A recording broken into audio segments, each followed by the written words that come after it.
I don't know about you, but I love a good plot twist. In a movie, in a book, TV show.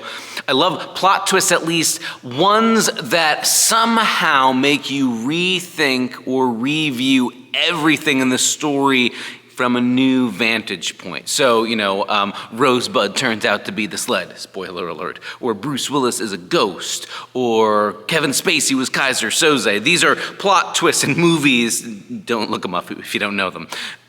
But these are plot twists where all of a sudden, everything I thought I understood about the story just got reframed because of some revelation about who somebody really was all along. I don't mean like the sort of cheap soap opera kind of plot twists of it turns out you had a secret evil twin with an eye patch, or some character that nobody expected or that came out of nowhere suddenly appears. But when you've been reading a story, watching a story one way, and a twist comes along that says everything I'd seen that came before happened, but I misunderstood. I now see it in a completely different way. Those are the moments that I go to the movies for. Those are the things that make it worth reading books for.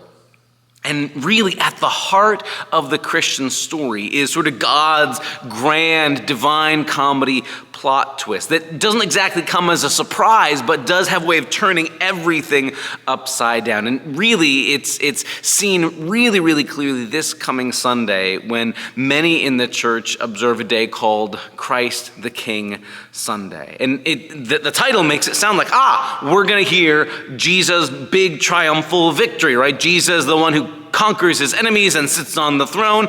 And yes, but, plot twist, the way Jesus reigns, the way Jesus defeats the enemies that really are enemies is a cross, not conquering armies, is dying for his enemies, praying God's forgiveness for them, and laying down his life, not conquering, destroying, and killing. This year in our worship on Sunday, on Christ the King Sunday, we're going to hear this story from, of all times, of all the places, and all the gin joints in all the world to hear. It's Jesus before the Roman governor Pontius Pilate. And it's kind of a showdown, but it's not a fist fight. At no point does Jesus say, I'm here to take names and kick rear ends and start, blowing up the Roman compound. Jesus is on trial before Pilate. He is in control in a sense. Jesus is not intimidated or afraid, and Pilate seems to be the one scurrying everywhere, fearful and confused. But Jesus doesn't kill Pontius Pilate. He doesn't overthrow the Roman Empire at the end of the story. Jesus goes to a cross. Jesus does die. He is crucified. And yet that's how Christians talk about God's kind of victory. It's a plot twist like none other. And it helps us to re-understand, to reframe all of who Jesus is, right? All throughout the stories of the Gospels, people are whispering and wondering and muttering, could this be the one we've been waiting for? Could this be God's Messiah? Is this the king we've been waiting for? And things sort of get to a fever pitch. Maybe this is the moment. And Jesus turns out, to be God's chosen one. Yeah, even if you want to use king language, but Jesus' way of being king, Jesus' way of bringing God's rule doesn't look like any kind of king anybody has ever seen before. His job isn't to dominate or oppress or conquer or build an empire. He resists the powers of evil by not being evil. He resists the powers of death by dying and breaking the power of death from the inside out. In other words, Jesus embodies a very different kind of reign. In fact, when the conversation in John's gospel actually gets to Jesus and his kingdom, Pontius Pilate, who can only think in terms of what kings do as they conquer and they destroy, he looks at Jesus and goes, are you the king that everybody's waiting for? Are you the king of these Judeans? And Jesus' response goes, okay, you're using that word king. My kingdom isn't from here. It doesn't operate by the rules of the world. If my kingdom did operate that way, then we'd be fighting and starting an insurrection. That's not how my kingdom works. Never is, never has been, never will be. Instead, Jesus says, what I've come to do is to testify to the truth.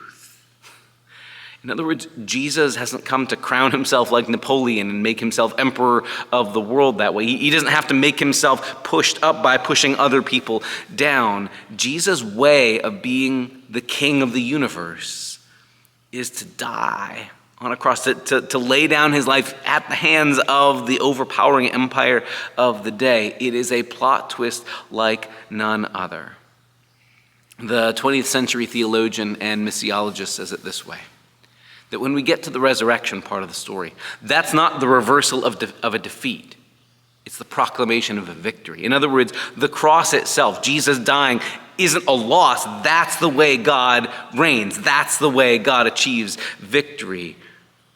In other words, Jesus reigns from a cross, not from a throne or with some kind of crushing scepter to destroy his enemies. Jesus reigns from a cross. That's how God's kind of victory looks.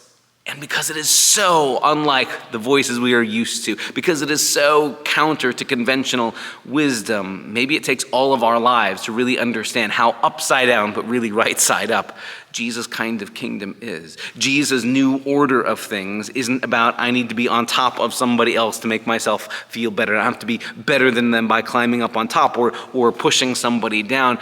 It's the way that we live in community by love that Jesus has shown us first. It's where we're bound together under the authority of truth rather than just who has the loudest, angriest voice. It's a countercultural way of living, and yet it is deeply freeing.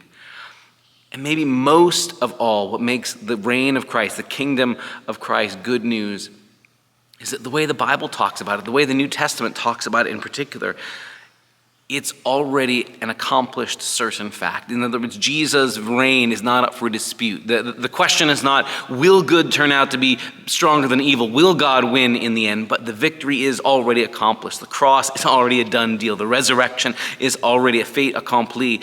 It's already a done deal. We now step into the victory God has already won. We step into the reign of God that God has already begun in Jesus. So God doesn't look at us and go, if you guys are tough enough, if you guys are powerful enough, or if you exert enough political influence, or if you do these 5 things, then the kingdom will come. It's not like that. It's a victory that's already begun, already been accomplished in the least likely of places, in that cosmic plot twist, the cross.